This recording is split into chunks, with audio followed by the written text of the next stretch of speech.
Hello friends, welcome to Abhipedia powered by Abhimanyu IAS. इस वीडियो में हम डिस्कस करने वाले हैं पंजाब के 4th वीक ऑफ जुलाई 2021 के कुछ important current affairs. So let us see. पहली इंपॉर्टेंट न्यूज है, फॉर्मर हाई कोर्ट जज appointed member of PHRC, that is Punjab human rights commission.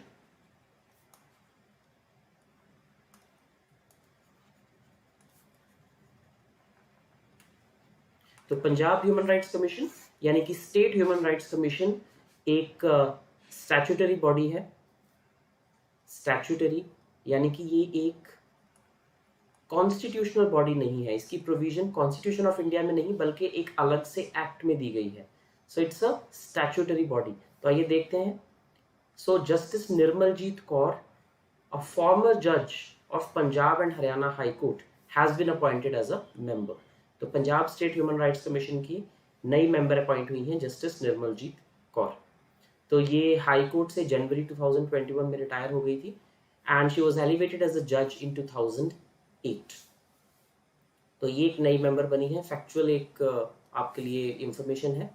अगर Punjab state human rights commission की बात करें तो इसे 1997 में गवर्नमेंट ने एस्टैब्लिश किया था under the protection of human rights act 1993। यानी कि जिस भी बॉडी की प्रोविजन किसी स्टैच्यू या किसी लॉ के अंदर दी गई होती है, that body is a statutory body. It's a statutory body. तो ये भी एक स्टैट्यूटरी बॉडी है और इसने 1997 में ही फंक्शन करना शुरू कर दिया था। अगर इसकी कॉम्पोजिशन की बात करें तो इसमें एक चेयरपर्सन होंगे who has been a chief justice of a high court. एक मेंबर ऐसे होंगे जो कि हाई कोर्ट के जज रह चुके हों या फिर डिस्ट्रिक्ट कोर्ट के जज रह चुके हैं कम से कम 7 साल के एक्सपीरियंस के साथ। और एक मेंबर ऐसे होंगे हु हैज नॉलेज और practical experience in human rights. तो 3 मेंबर ये कमीशन है जिसमें एक चेयरपर्सन और 2 मेंबर्स होंगे, एक जुडिशियल मेंबर, एक नॉन जुडिशियल मेंबर। ये सारे के सारे मेंबर्स और चेयरपर्सन को अपॉइंट करने की अथॉरिटी होती है स्टेट के गवर्नर के पास। So state governor is the appointing authority. This is very important point. और ये स्टेट गवर्नर इन्हें खुद सिलेक्ट नहीं करते, he is the appointing authority not the selection authority. तो सिलेक्शन के लिए कमिटी है जिसमें chief minister, speaker of legislative assembly और minister in charge of department of home in the state and leader of opposition in the legislative assembly. तो एक 4 member committee रहती है जो कि इनकी सिलेक्शन करती है, जिसमें chief minister, speaker, home minister और लीडर ऑफ ऑपोजिशन, ये चारों लोग मिलकर ह्यूमन राइट्स कमीशन के चेयरपर्सन और मेंबर्स को सिलेक्ट करते हैं और फिर उन्हें अपॉइंट करते हैं गवर्नर।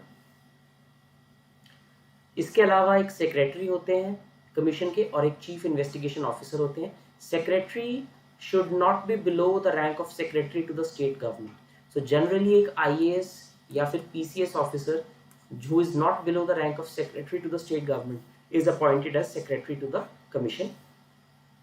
इसके अलावा पुलिस और इन्वेस्टिगेटिंग स्टाफ होता है इस कमीशन के पास, not below the rank of IG of police. IG से नीचे लेवल का बंदा नहीं होना चाहिए जो कि चीफ इन्वेस्टिगेटिंग ऑफिसर होगा। और इसके अलावा बाकी स्टाफ भी कमीशन अपॉइंट कर सकती है। Right now Punjab human rights commission has its headquarters in Chandigarh which is the state capital. Right, तो ये कुछ इंपॉर्टेंट फैक्ट्स आपको पता होने चाहिए। नेक्स्ट, ये काफी डिटेल्ड न्यूज है।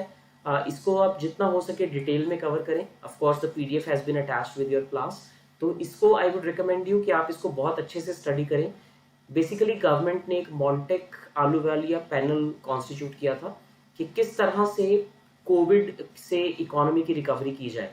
तो मॉन्टेक आलूवालिया पैनल ने बहुत ही डिटेल में स्टडी करके एक सेक्टर वाइज बताया है कि क्या क्या पंजाब को करना चाहिए जिससे कि पंजाब की इकोनॉमी रिवाइव हो सके।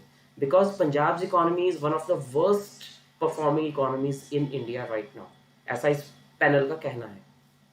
तो इसकी सबसे इंपॉर्टेंट जो रिकमेंडेशन है वो ये है कि अगर पंजाब गवर्नमेंट को अपनी फिस्कल सिचुएशन इंप्रूव करनी है तो पावर सब्सिडी को रैशनलाइज किया जाना चाहिए।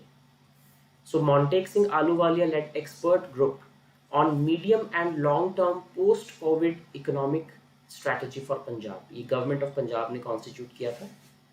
तो इसने कुछ अनपॉपुलर डिसीजंस, यानी या पॉलिटिकली अनकंफर्टेबल डिसीजंस लेने के लिए रिकमेंड किया है गवर्नमेंट को, लेकिन ऐसा होना बहुत मुश्किल लगता है क्योंकि इलेक्शंस आने वाले हैं, so it's very unlikely. Still from economically or rational point of view, from economic or rational point of view, it is very necessary for you to know about these steps, क्योंकि कहीं भी आप अगर mains type answers लिख रहे हैं या descriptive type answer लिख रहे हैं पंजाब की जीके पे, तो वहां आपको खुद से जो रिकमेंडेशंस देनी होती हैं वो अगर आप इससे अलाइन करके देखें then it can be really beneficial. तो इसने कहा है कि पावर सब्सिडी को रैशनलाइज किया जाए। अभी के लिए पावर सब्सिडी सभी के सभी किसानों को दी जा रही है, चाहे बड़े किसान हो, छोटे हों, डिजर्विंग हो या ना हो, लेकिन ये एक अनसस्टेनेबल फिस्कल प्रैक्टिस है जिससे कि हर साल पंजाब पर 10,000 करोड़ का एक्स्ट्रा बर्डन पड़ रहा है, which is over 11% of its revenue receipts, right. It also recommends shutting down 2 thermal plants, 2 thermal plants को शट डाउन करने के लिए भी इसने रिकमेंड किया है, राइट, जो कि बहुत ही ज्यादा कॉस्ट पर पावर प्रोवाइड कर रहे हैं। तो 2 ऐसे थर्मल प्लांट्स को बंद करना इसने रिकमेंड किया है और कहा है कि बाकी सोर्सेज ऑफ पावर पे ट्रांजिशन कर लेना चाहिए सरकार को, जैसे कि रिन्यूएबल एनर्जी या फिर दूसरे स्टेट से खरीद लिया जाए, राइट। पावर परचेज अग्रीमेंट्स जो कि पिछली सरकार के टाइम पे साइन हुए थे उसको भी रिकैलिब्रेट करने के लिए इस पैनल ने रिकमेंड किया है। और इस पैनल ने रिसेंटली जो कांग्रेस गवर्नमेंट के या जो इनकम्बेंट गवर्नमेंट के कुछ मिनिस्टर्स ने कहा है कि हम सस्ती बिजली प्रोवाइड कराएंगे, तो इस पैनल ने कहा है कि आप ऐसा कैसे कर सकते हैं, because effective tariff is much higher and आप क्रॉस सब्सिडाइजेशन नहीं कर सकते। ऑलरेडी पंजाब में इंडस्ट्री का बहुत फिजिकली बहुत बुरा हाल है, ऐसे में अगर आप क्रॉस सब्सिडाइजेशन कर देंगे, यानी कि अगर आप डोमेस्टिक कंज्यूमर्स को सस्ती बिजली प्रोवाइड करा के उसका बोझ इंडस्ट्री पर डाल देंगे, that is going to be very deleterious for industrial atmosphere in Punjab. तो गवर्नमेंट का जो क्लेम है कि हम सस्ती बिजली प्रोवाइड करा देंगे, that has not gone down well with the Monte Carlo वाले पैनल। एग्रीकल्चर सेक्टर पे भी इन्होंने बहुत सारी रिकमेंडेशंस दी हैं कि जो लैंड है उसे लीज पे देना अलाउ किया जाए। So it is an irony कि जो पंजाब की गवर्नमेंट है it is dead against the agriculture laws, लेकिन उसमें एक प्रोविजन जो है कि कॉन्ट्रैक्ट फार्मिंग या फिर कॉर्पोरेटाइजेशन ऑफ फार्मिंग जो है वो अलाउ की जाए, और पंजाब गवर्नमेंट इसके बिल्कुल अगेंस्ट है। लेकिन एक्सपर्ट पैनल का कहना है कि कॉर्पोरेटाइजेशन की जानी चाहिए गवर्नमेंट जो एग्रीकल्चर लैंड है उसकी, by allowing land to be leased for 15 to 20 years for plantation and orchards, 5 to 10 years for other agriculture purposes on renewable terms। तो यानी कि सेंटर गवर्नमेंट ने जो लॉज रिकमेंड किए हैं एग्रीकल्चर लॉज जिसका बहुत क्रिटिसिज्म हो रहा है, उसमें जो एक मेन पॉइंट है कि उसका कॉर्पोरेटाइजेशन अलाउ कर दिया गया है, इस एक्सपर्ट पैनल ने भी वही रिकमेंड किया है कि उसे किया जाना चाहिए, राइट। सो एक बहुत ही पंजाब गवर्नमेंट का स्टैंड है बिल्कुल ऑपोजिट इसके। So it can be politically foolish but economically wise decision if government accepts these recommendations. तो बिल्कुल सेंटर गवर्नमेंट के लॉज के in line these recommendations are, right? So report says that the recommendations if implemented would help the state reach its preeminent position। अगर ये सब कुछ कर दिया जाता है और अगर कॉर्पोरेटाइजेशन अलाउ कर दी जाती है, प्राइवेट सेक्टर को आने दिया जाता है फार्मिंग में, then Punjab will reach its preeminent position in agriculture and Punjab needs to grow at 8% every year for revival of state economy। तो बहुत सारे अलग अलग सेक्टर्स में रिकमेंडेशंस दी हैं। हेल्थ केयर के बारे में इस पैनल ने कहा है कि बजट एलोकेशन को 20% बढ़ा देना चाहिए अगले 5 सालों के लिए, right. Health and wellness centres establish किए जाने चाहिए, अर्बन लोकल बॉडीज को स्ट्रेंथन किया जाना चाहिए क्लिनिकल केयर प्रोवाइड कराने के लिए, लैब्स और डायग्नोस्टिक सर्विसेज ब्लॉक लेवल पे प्रोवाइड कराई जानी चाहिए, रेफरल सिस्टम को स्ट्रेंथन किया जाना चाहिए, टेली मेडिसिन और front line health care staff को स्ट्रेंथन किया जाना चाहिए, राइट। उसके अलावा अलग अलग सेक्टर्स में जैसे इंडस्ट्री में Punjab state industrial development corporation को एमनेस्टी स्कीम दी जानी चाहिए ताकि जितने भी पेंडिंग लैंड कॉस्ट है उसको माफ़ किया जा सके। देन डिसेंट्रलाइजेशन होनी चाहिए, वन टाइम सेटलमेंट स्कीम देनी चाहिए, Punjab bureau of investment promotion को रिफॉर्म किया जाना चाहिए, राइट। देन ज़्यादा इंडस्ट्रियल एस्टेट सेटअप किए जाने चाहिए, लेबर लॉज को दोबारा से देखना चाहिए, बहुत सारे रिकमेंडेशंस दिए हैं। सोशल सेक्टर रिफॉर्म्स में माइग्रेंट्स को सोशल सेक्टर इनिशिएटिव्स में शामिल किया जाना चाहिए। देन इन सब स्कीम्स को माइग्रेंट्स एक्सेस कर पा रहे हैं या नहीं, इसके लिए मैकेनिज्म सेटअप किया जाना चाहिए। देन लेबर लॉज का बेनिफिट माइग्रेंट वर्कर्स को दिया जाना चाहिए, हाउसिंग सॉल्यूशन दिया जाना चाहिए उनको, हेल्थ केयर, स्कूल्स, आंगनवाड़ी, सब कुछ दिया जाना चाहिए। तो ये बहुत सारी अच्छी अच्छी रिकमेंडेशंस हैं। डिजिटाइजेशन के ऊपर पैनल ने कहा है कि प्राइवेट इंडस्ट्रीज को स्किल डेवलपमेंट में लेके आओ, ट्रेनिंग आउटकम्स को बढ़ाओ, स्किल्स यूनिवर्सिटी एस्टैब्लिश की जानी चाहिए पंजाब में। Pay government employees on par with central staff, जो कि अभी बहुत सारे स्टेट गवर्नमेंट एम्प्लॉयज डिमांड भी कर रहे हैं कि उनकी सैलरीज जो है वो सेंट्रल गवर्नमेंट एम्प्लॉयज के इक्वल कर देनी चाहिए, which is quite a daunting task for the government right now owing to the fiscal situation that the government is.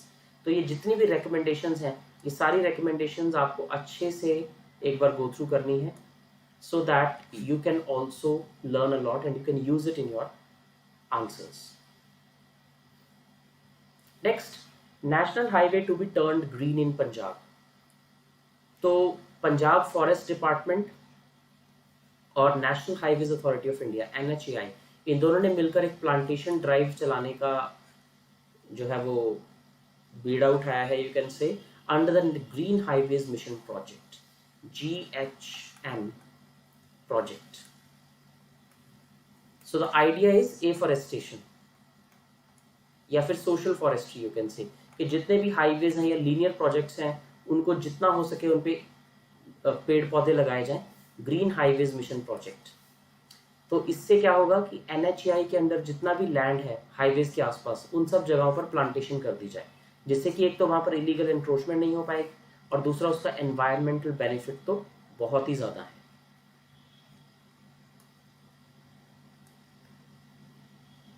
Right?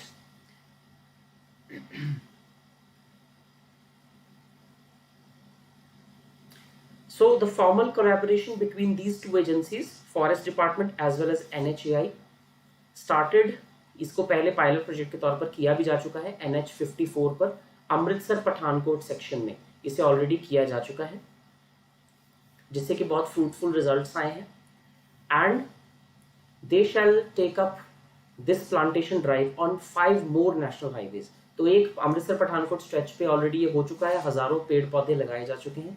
इसके अलावा 1,36,000 से भी ज़्यादा जो पौधे हैं वो नई प्लांटेशन सीजन में लगाए जाने का टारगेट है, और इसके लिए 25 करोड़ रुपए का आउटले भी रखा जा चुका है।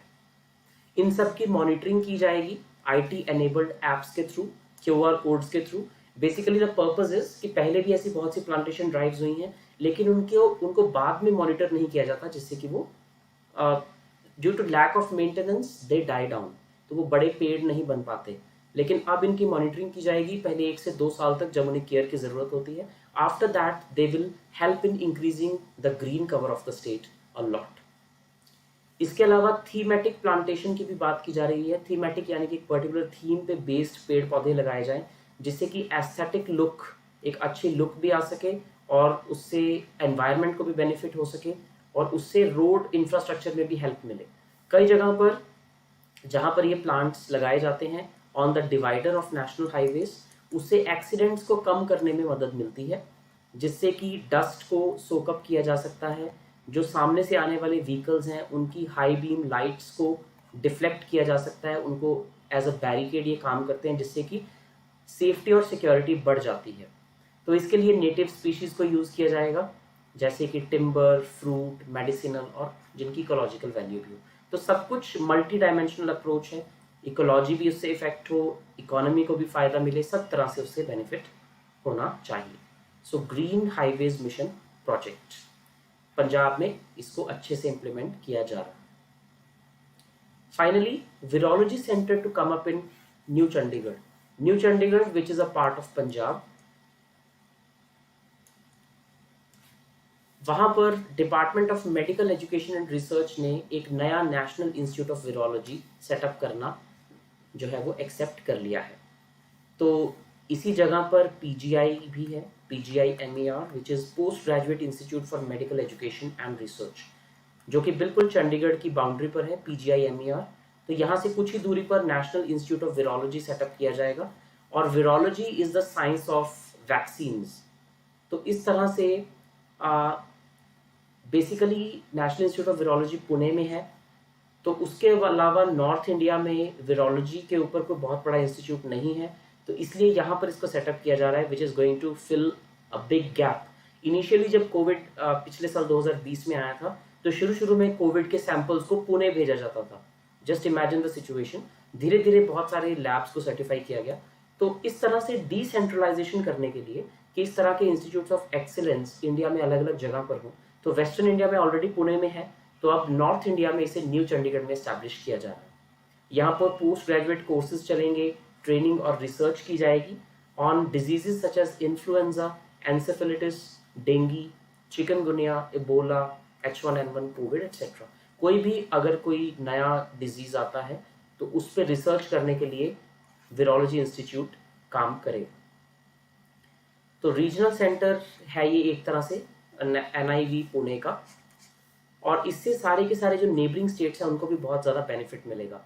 उनको मेडिकल सर्विसेज प्रोवाइड होंगी, एजुकेशन मिलेगी, अपॉर्चुनिटीज और फैसिलिटीज मिलेंगी in the field of virology, right. इसके अलावा जो गवर्नमेंट मेडिकल कॉलेजेस हैं पंजाब में, अमृतसर, पटियाला और फरीदकोट में, तो यहाँ पर भी एक तरह से इनको हब एंड स्पोक्स मॉडल की तरह चलाया जा सकता है। तो हब जो है वो हो जाएगा नेशनल इंस्टीट्यूट ऑफ वीरोलॉजी, और स्पोक्स जो हैं they will be the medical colleges in the state. तो इसके लिए स्टेट गवर्नमेंट ने फ्री ऑफ कॉस्ट लैंड जो है वो प्रोवाइड करवाई है, because it's a big honour for the state कि इतना बड़ा रिसर्च इंस्टीट्यूशन यहाँ पर एस्टैब्लिश होने जा रहा है। So it's a big news for the medical education sector and medical research sector in the state. Last news, 63% people in Punjab have antibodies against COVID. तो पंजाब में 63% लोग जो हैं उन्होंने एंटीबॉडीज डेवलप कर ली हैं कोविड के अगेंस्ट। तो ये 4th सीरो सर्वे, जो सीरोलॉजिकल सर्वे ICMR या Indian council of medical research ने कंडक्ट कराया है, उसमें ये बात सामने आई है कि स्टेट में 63% के करीब लोग जो हैं उन्होंने कोरोना के अगेंस्ट एंटीबॉडीज डेवलप कर ली है। हालांकि इसका एग्जैक्ट मतलब ये नहीं होता कि अब इन लोगों को कोरोना नहीं होगा। इट सिंपली मीन्स कि कोरोना किसी न किसी तरह से एक्टिवली या पैसिवली इन लोगों को एक बार इफेक्ट कर चुका है, तो इनके ब्लड में एंटीबॉडीज जो है वो आ गई है। तो 1585 लोगों पर जो सैंपल है उनके ऊपर ये टेस्ट किया गया, और उनमें से 63.4% लोग जो हैं वो एंटीबॉडीज उनके ब्लड में पाई गई। और ये 4 डिस्ट्रिक्ट्स में किया गया, गुरदासपुर, लुधियाना, पटियाला और जालंधर में। इसमें सबसे ज़्यादा जो पॉजिटिविटी है वो लुधियाना में पाई गई, 71% लोगों में एंटीबॉडीज पाई गई, और सबसे कम पटियाला में 52.6%। और अच्छी बात ये है कि ये जो सर्वे है it corroborates with the ground situation. सबसे ज़्यादा केसेस भी लुधियाना में ही आए हैं, और इन सभी डिस्ट्रिक्ट्स में सबसे कम केसेस भी पटियाला में ही पाए गए हैं। तो सीरो सर्वे जो है it is completely representative of the ground situation. Corona की ओवरऑल बात करें तो पंजाब में करीब 6 लाख केस हो चुके हैं अब तक, और 16,000 लोगों की डेथ हो चुकी है, which is a horrendous figure, right. Actual figure इससे काफी ज्यादा है, ये ऑफिशियल फिगर है, राइट। तो ये कुछ इंपॉर्टेंट न्यूज है। तो अगर हर्ड इम्यूनिटी यानी कि कितने लोग जो हैं उन्होंने क्राउड इम्यूनिटी या हर्ड इम्यूनिटी हासिल कर ली है, लुधियाना में 71%, जालंधर में 65%, गुरदासपुर में 63% और पटियाला में 52%। तो सैंपल साइज जो है हालांकि वो काफ़ी छोटा है, स्टेट की पॉपुलेशन करीब 3 करोड़ है और जो सैंपल साइज है वो 1500 है, but still it is fair bit representative of the overall scenario. तो सीरो सर्वे में ये एक फिगर है जो रफली आपको याद रखनी है। So that is all that we had to cover in this class. For other news updates, keep watching it and see you in the next class.